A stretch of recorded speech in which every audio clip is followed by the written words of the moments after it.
வணக்கம் நண்பர்களே. ஜோதிட நிகழ்ச்சியில நம்ம வில்லேஜ் அம்மன் அஸ்ட்ராலஜி யூடியூப் சேனல் வாயிலாக உங்களை எல்லாம் காண்பது பெருமகிழ்ச்சி அடைகிற நண்பர்களே. ஒவ்வொரு நிகழ்ச்சியிலும் ஒவ்வொரு கருத்துக்களையும் ஜோதிட நம்மளுடைய ஞானிகளும் சித்த பெருமக்களும் நம்மளுக்கு அற்புதமான கருத்துக்களை வழங்கினார். அந்த கருத்துக்களும் அவர்கள் எழுதிய நூலின் வழியாக ஜோதிட தகவல் மனித வாழ்க்கைக்கு மிகவும் இன்றியமையாத ஒன்று. பஞ்சபூதத்தில் நீர், நிலம், நெருப்பு, காற்று, ஆகாயம் பிரபஞ்ச சக்திகளையும் ஒன்றியடக்கி 27 நட்சத்திரத்தினுடைய தொகுப்பின் மனித வாழ்க்கையும் நவ கிரகங்களுடைய செயலாக்கத்தையும் 12 ராசியின் ஆதிக்கமும் பிரம்மமூர்த்திகள் பிரம்மா விஷ்ணு சிவனுடைய ஆதிக்கங்களும் இந்த மனித குலத்துக்கு தேவைப்படுகிறது. இந்த கிரகத்துடைய பஞ்சாச்சாரத்தின்படி ஒருடைய மனித வாழ்க்கை எப்படி நடைமுறைகளை செயல்படுத்துகிறார்கள் என்பதை பற்றியும் இருக்க போகிறது நண்பர்களே. இன்றைய பதிவு என்னன்னா, பில்லி சூனியம் ஏவல் யாரை பாதிக்கும், எதனால் அந்த பில்லி சூனியம் ஒரு ஜாதகர்களுக்கு வைக்கிறார்கள், மனித குலத்தில் மனிதனை அழிக்கக்கூடிய கலியுகத்தில் வாழ்றோம் என்பதை புரிந்து கொள்ளுங்கள் நண்பர்களே. ஒவ்வொரு காலமும் மனிதனுடைய அழிவு காலத்தை நோக்கி இந்த காலம் சென்று கொண்டிருக்கிறது. போராமையின் விளைவாகத்தான் இந்த பில்லி சூனியம் ஏவல்லாம் வைக்கிறார்கள். ஒருவன் வளர்ச்சி அடைந்து விட்டாலே போதும், ஒருவர் வீடு மனை கட்டியோ பொன் பொருள்கள் வாங்கி ஒரு அலங்காரத்துடன் மற்றவர்கள் வியக்கும் அளவுக்கு ஒரு ஆடம்பரமான வாழ்க்கை ஒருவர் வாழ்ந்து கொண்டிருக்கிறார் என்றால் அவருடன் உடன் பிறந்த பங்காளிகளும் சரி அல்லது உற்றார் உறவினர்களும் சரி, அவர்களுடைய வாழ்க்கை சரியில்லாமல் இருக்கும். அப்ப இவரை பார்க்கக்கூடிய அளவுக்கு அவர்கள் மனதால் இவர்கள் பாதிக்கப்படுவார்கள். இவனுக்கு நல்ல தொழில் ஓடுகிறது, வசதி வாய்ப்புடன் வாழ்கிறான், நம்மளுக்கு மட்டும் தொழில் ஓடல, வீடு வாச கட்டல, மண்மனை அமையல, வண்டி கார் பங்களா போன்ற அமைப்புகள் ஏற்படவில்லை, பொன்பொருள் சேர்க்கவில்லை என்ற ஒரு போராமையின் விளைவாக உற்றார் உறவினர்கள் தான் அதிகப்படியா தீங்கு செய்யக்கூடிய அமைப்பு. அப்ப எப்படியாச்சும் அவனுடைய வாழ்க்கையை சீரழிக்க வேண்டும், அவன் வாழ்க்கை நம்மளை போல அவன் கீழே போக வேண்டும் என்பதற்காக தன்னுடைய சொந்த காசையும் பொருட்படுத்தாமல் பில்லி சூனியம் செய்பவர்களிடம் தன் காசை கொடுத்தாவாச்சு அடுத்தவனை அழிக்கணும். தன்னுடைய பணம் இழந்தாலும் பரவாயில்ல, தன்னுடைய உறவுகள் அழியப்படணும் என்று செய்வதுதான் இந்த பில்லி சூனிய வேலையவர்கள்.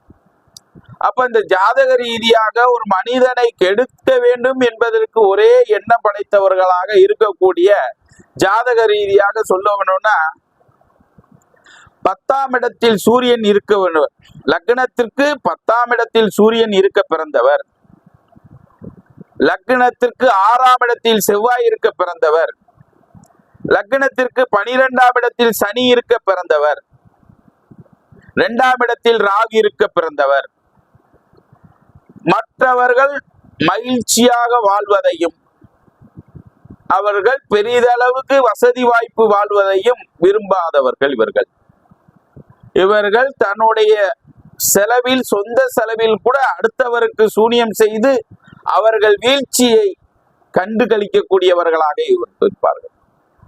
எப்பொழுதுமே ஒரு மனிதனுடைய வளர்ச்சி என்பதை காட்டிலும் அவனை சுற்றி உள்ள எதிரிகள் அதிகம். அதுவும் யார் என்றால் கேட்டால் இந்த உற்றார் உறவினர்கள் தான் அதிகம். ஒரு வீடு வாங்கினால் சரி, ஒரு வீடு கட்டினாலும் சரி, ஒரு பைக் வாங்கினாலும் சரி, கார் வாங்கினாலும் சரி, நகைகள் ஆடம்பரமா போய் ஒரு சொந்த உறவுகள் விசேஷ வீட்லயோ அந்த கோயில் திருவிழாவிலோ நீங்க நின்றுட்டீங்கன்னா போதும், அவர்கள் கண்கள் எல்லாம் உங்களை பார்த்து கொண்டிருக்கும். அவர்கள் பேச்செல்லாம் உங்களை சுற்றி கொண்டிருக்கும். அந்த இறைவனை கும்பிடுகிறார்களோ இல்லையோ, உங்களை பார்த்து உங்களையே சிந்திக்கக்கூடிய ஆற்றல் அவர்களுக்கு உண்டாகும். மனிதனுடைய பிரபஞ்ச சக்தியிலே அதிகமா கெட்ட எண்ணமும், அடுத்தவனை கெடுக்க வேண்டும், அடுத்தவர்களை வாழ பொறுக்காத உலகத்தில் உள்ளக்கூடிய மனிதன் தான் இந்த உலகம். இந்த மனிதனுக்கு தான் இந்த மாதிரி ஒரு பொறாமை குணம் உண்டு. மற்ற ஜீவராசிகளுக்கெல்லாம் பொறாமை குணங்கள் கிடையாது. மனிதனுடைய ஆறறிவு படைத்த மனிதன் பகுத்தறிவு ஆகிறான். பகுத்தறிவு என்ற ஒரு விஷயத்தை வைத்துவிட்டு அவன் தீய விளைவுகளையும் பண்ணுகிறான் நண்பர்களே. அப்ப ஒரு மனிதனை உறவுகளால் ஏற்படக்கூடிய இந்த சூனியத்தால் யாரெல்லாம் பாதிக்கப்படுவார்கள் அப்படி என்று பார்க்க போகிறோம். ஒரு மனிதனுடைய சந்திரன் தான் மனது காரகன். இந்த மனதை ஒரு நிலைப்படுத்தி நிம்மதியான வாழ்க்கை கொடுக்கக்கூடியவர் யாருன்னா இந்த சந்திர பகவான் தான். அந்த சந்திர பகவான் ஒரு ஜாதக ரீதியாக சந்திரனுடன் சனி சேர்ந்தோ, சந்திரனுடன் ராகு சேர்ந்தோ, சந்திரனுடன் கேது சேர்ந்தோ, இந்த கிரகங்கள் பாதிக்கப்பட்டிருந்தால் ஒரு வழியில் சந்திரன், அல்லது சந்திரனுடைய பார்வையில் சனி இருந்தாலும், சனி பார்வையில் சந்திரன் இருந்தாலும் இவர்கள் மனம் சார்ந்த பிரச்சனையில் மாட்டிக்கொள்வார்கள். மனம் நிம்மதியே இருக்காது இவர்களுக்கு. எப்பொழுதும் தன்னுடைய வாழ்க்கையில் ஏதோ இழந்துட்டோம் என்ற ஒரு நினைவிலே வாழக்கூடியவர்களாக இருப்பார்கள். நம்மளுடைய மகிழ்ச்சி கெட்டு போய்விட்டது, அடுத்தவர்களால் ஏதோ ஒரு செய்து விட்டார்கள், நம்மளை பில்லி சூனியம் செய்து விட்டார்கள், அதான் தன்னுடைய உடல்நிலை சரியில்லை, நம்ம தொழில் நஷ்டமாகிறது, நிம்மதி இல்லை, இப்படி சில வழிகள்ல குழப்பத்தை அடையக்கூடியவர்கள் இவர்கள் தான். அப்ப இவர்கள் ஜாதக ரீதியாக சந்திரன் மேல் சனி செல்லும் பொழுதும், கோச்சார ரீதியாக உங்களுடைய ஜனன ஜாதகத்தில் சந்திரன் மேல் சனி செல்லும் பொழுதும், சந்திரனை சனி பார்க்கும் பொழுதும் இவர்களுக்கு மனக்குழப்பம் ஏற்படுகிறது. அந்த மனக்குழப்பத்தின் விளைவாகவே இயற்கையாகவே பில்லி சூனியமும் எதிரிகள் செய்யக்கூடிய பழிக்கக்கூடிய அமைப்பும் இவர்களுக்கு உரியது. அப்ப எதிரிகள் செய்யக்கூடிய பில்லி சூனியத்தில் தாக்கமும் இவர்களுக்கு ஏற்படுகிறது. அமாவாசையில் பௌர்ணமியில் சில பேர் பார்த்தீங்கன்னா சரியாவே தூக்கமே வராது அன்பர்களே. யாருக்கெல்லாம் தெய்வ பக்தி அதிகமாக இருக்கிறதோ அவர்களையே பில்லி சூனியமும் தாக்குகிறது அன்பர்களே. என்ன சாமி இப்படி சொல்றீங்க அப்படின்னா, நிச்சயமாக பாருங்கள், யாரெல்லாம் கோயில் குளம் என்று அதிகமாக போகிறார்களோ, ஏன் போகிறார்கள்? அவர்கள் துன்பத்தின் எல்லையில்லாத அளவுக்கு பாதிக்கப்படுகிறார். அப்ப அந்த பாதிப்பை எப்படியாச்சும் சரி செய்ய வேண்டும் அப்படின்னு ஒரே காரணத்துக்காக இறைவனே கெதி என்று கிடைக்கிறார்கள். இப்படிப்பட்டவர்களை இந்த பில்லி சூனியம் ஏவல் அடுத்தவர்கள் உறவால் செய்யக்கூடியவர்கள் செய்தால் இவர்களை பாதிக்கும். அப்ப இந்த பாதிப்பில் இருந்து நாங்கள் எப்படி தப்பிப்பது அப்படி என்று பார்க்கும் பொழுது, குரு உங்களுடைய ஜனன ஜாதகத்தில் சந்திரன் சனி இருக்கும் பொழுது குரு பார்த்தால் ஏதோ ஒரு சுப கிரகங்கள் உங்களுடைய, அதாவது சுப கிரகத்துக்கு ஒரு வலிமை என்பது அதிகம். குரு பார்த்தால் 1000 மடங்கு அதிகம். அதே மாதிரி புதன் பார்த்தால் ஒரு 500 மடங்கு அதிகம். இப்படி சுபகோள்கள் என்று சொல்லக்கூடிய குரு, புதன், சுக்கிரன், இந்த கோள்கள் பார்த்தால் நிச்சயமாக உங்கள் பிரச்சனை என்பது படிப்படியாக குறையக்கூடும் அன்பர்களே. அதுக்கு முதல் நிவர்த்தி பண்ணணும்னா என்ன செய்யலாம்? இறைவனை வழிபடுவது ஒன்றுதான் சரியான விதி. உங்களுடைய பிரச்சனைக்குரிய தெய்வங்கள் யார் என்று கேட்டால் இந்த ராகு கேதுக்கள் தான். கேது பாட்டனாரை குறிக்கக்கூடியது, பாட்டி வகையாரை குறிக்கக்கூடியது. ராகு தகப்பனார் வழியுடைய வழிவகைகளை குறிக்கக்கூடியது. இந்த கேதும் இந்த ராகும் இந்த சனியும் எப்பொழுது உங்களுடைய சந்திரனுடன் தொடர்பு கொள்கிறதோ அப்பொழுதே உங்களுக்கு செய்வினை பில்லி சூனியம் தானாக ஆரம்பிக்கிறது. அப்ப அந்த தொடர்பை நாம் சரியான முறையில் கடைபிடிக்க வேண்டும். அப்ப அந்த கோச்சார கிரகத்தின் ரீதியாக கேது உங்களுடைய சந்திரன் மேல் தொடர்பு கொள்ளும் பொழுதோ, அல்லது ராகு சந்திரன் மேல் செல்லும் பொழுதோ, அல்லது சனி செல்லும் பொழுதோ இந்த பில்லி சூனியத்தினால் உங்கள் உடல்நிலையும் பாதிக்கப்படும், உங்கள் தொழில் முடக்கமும் ஏற்படும், எது செய்தாலும் தடங்கள் ஏற்படும். இதை சரி செய்வதற்கு எங்களை மாதிரி ஜோதிடர்களும் பரிகார ஜோதிடர்கள் எல்லாரும் பரிகார ஜோதிடர்களாக ஆக முடியாது. பரிகாரம் செய்தாலும் பலிக்காது, கலியுகம் அல்லவா. அப்ப பரிகாரத்திற்கு என்று ஒரு சில விதிமுறைகள் உண்டு. ஆகமப்படி நாம் செய்தால் அந்த பரிகாரத்தின் மூலமாக உங்களுக்கு ஏற்படக்கூடிய பில்லி சூனியம் விளைவை தடுக்க முடியும். ஏன்னா ஒரு விஷயத்தை சொல்லணும்னா, என்னிடம் ஆயிரக்கணக்கான அன்பர்கள் இந்த பில்லி சூனியத்தால் பாதிக்கப்பட்டு தொழில் முடக்கம், வாழ்க்கையில் திருமண பிரச்சனைகள், அந்த குழந்தைகளுடைய குடும்பத்தில் ஒற்றுமை இல்லாமல் சீர்குலைந்து போகிறது, இப்படி எண்ணற்ற பிரச்சனைகளிடம் என்னிடம் வந்திருக்கிறார்கள். நான் கேரள தாந்திரிய முறைப்படி ஆகம விதிப்படி பரிகாரத்திற்கு என்று படித்தவன். அப்படி பரிகாரம் செய்து ஒருவனுடைய வாழ்க்கையை மேம்படுத்த வேண்டும் என்பதற்காகவே இன்றும் நாம் பரிகாரம் செய்து கொண்டிருக்கிறோம்.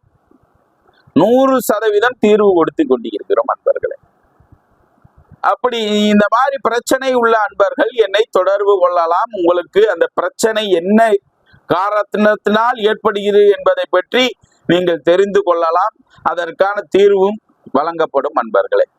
அது மட்டுமல்ல அன்பர்களே, சில பேர் என்னை சந்திக்க முடியாத சூழ்நிலை இருக்கும். அதை எப்படி சரி செய்ய வேண்டும் என்பது தெரியாமல் இருக்கும். அப்படிப்பட்டவர்களுக்கும் ஒரு வழிமுறைகள் உண்டு. எங்களுக்கு பண வசதி இல்லை, உங்களெல்லாம் வந்து பார்க்கணும்னா எங்களால அவ்வளவு வசதி இல்லை சாமின்னு சொல்றவங்களும் உண்டு.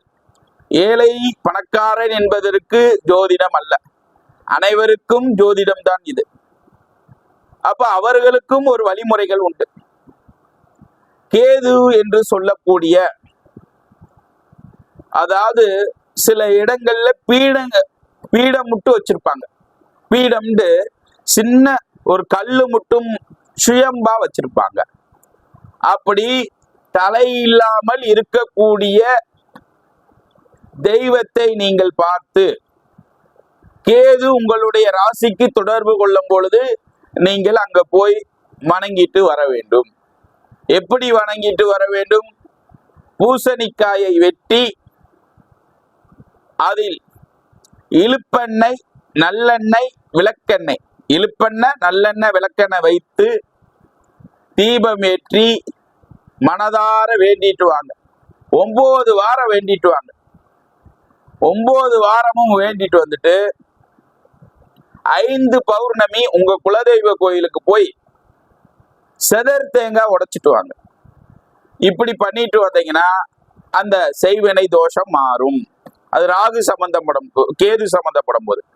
அடுத்து ராகு சம்பந்தப்படும் போது சர்ப்ப கோயில்கள், நாகங்கள் வழிபடக்கூடிய இடங்கள், புற்றுகள், இங்கு போய் மல்லிகை பூ, உதிரி பூவா வாங்கி அந்த புற்றிலோ அந்த நாகத்துக்கோ தூவி மஞ்சப்பொடி, குங்குமம் இதெல்லாம் போட்டு பாலாபிஷேகம்லாம் செய்து முட்டை வைத்து, எனக்கு இந்த மாதிரி செய்வினை தோஷம், ராகுவால் ஏற்படக்கூடிய தோஷங்கள் விலக வேண்டும் என்று நீங்கள் செய்து வர வேண்டும். அது மட்டுமல்ல அன்பர்களே, இதை செய்தும் எங்களுக்கு சரியில்லை அப்படின்னு நினைக்கிறவ இன்னும் கூடுதலாக நவகிரக மந்திரங்கள், ஆதித்யாய, சோமங்களாய, புதாத்யாய, குருவாய, சுக்ராய, சனிச்சாராய, ராகவே கேதுவே நமக அப்படின்னு நவகிரகங்களுடைய மந்திரத்தை ஜெபம் பண்ணணும்.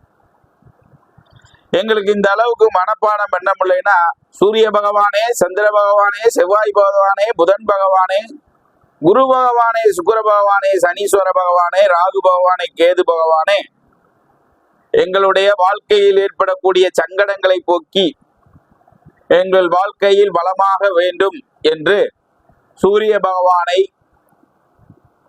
உங்களுடைய ஜாதகத்தின் ரீதியாக என்னைக்கு சந்திராஷ்டமம் வருகிறதோ அந்த சந்திராஷ்டமம் என்னைக்கு நீங்க முழுமையா கவனமா இருக்க வேண்டும், அமாவாசை அன்னைக்கு முழுமையாக கவனமாக இருக்க வேண்டும். அதிகமாக கூடுதலாக இந்த மந்திரங்களை சொல்ல வேண்டும். அதிகாலையில் சூரிய பகவான் உதிக்கும் நேரத்தில் இந்த நவக்கோள்களை மந்திரத்தை சொல்ல வேண்டும். அப்படி மந்திரத்தை ஜெபம் பண்ணி விட்டீர்கள் என்றால் நிச்சயமாக சூரியனுடைய ஒளி பிம்பமானது உங்கள் உடலில் படும். அந்த செய்வினை தோஷங்களும் உங்களை விட்டு விலகும். உங்கள் வாழ்க்கையும் வளமாக மாறும். அன்பர்களே, உங்களுக்கு நல்லதோர் தகவல் வேண்டும் அன்பர்கள், ஜோதிட சம்பந்தமான முழுமையான தகவல் எங்களுக்கு தெளிவாக வேண்டும் என்று அன்பர்கள் என்னை ஆன்லைன் ஜோதிடர் மூலமாக நீங்கள் தொடர்பு கொள்ளலாம். வெளிநாடு வெளியூர்ல இருக்கிறவர்கள், மற்றவர்கள் எல்லாம் எங்களுடைய கிளை அலங்காநல்லூரில் ஒரு கிளை இருக்கிறது, அழகர் கோவில் ஒரு கிளை இருக்கிறது, ஆனையூரில் ஒரு கிளை இருக்குது மதுரை மாவட்டத்தில், அதுபோக கேரள கொல்லம் பாரிவள்ளியில் எங்கள் கிளை இருக்கிறது. அந்த கிளையில் எங்களை நேரடியாக தொடர்பு கொள்ளலாம். தொடர்பு கொள்ள முடியாதவர்கள் என்னை ஆன்லைன் ஜோதிடத்தின் மூலமாக உங்களுடைய வாழ்க்கை பலன்களை தெரிந்து கொள்ளலாம். அன்பர்களே, வணக்கம், நன்றி.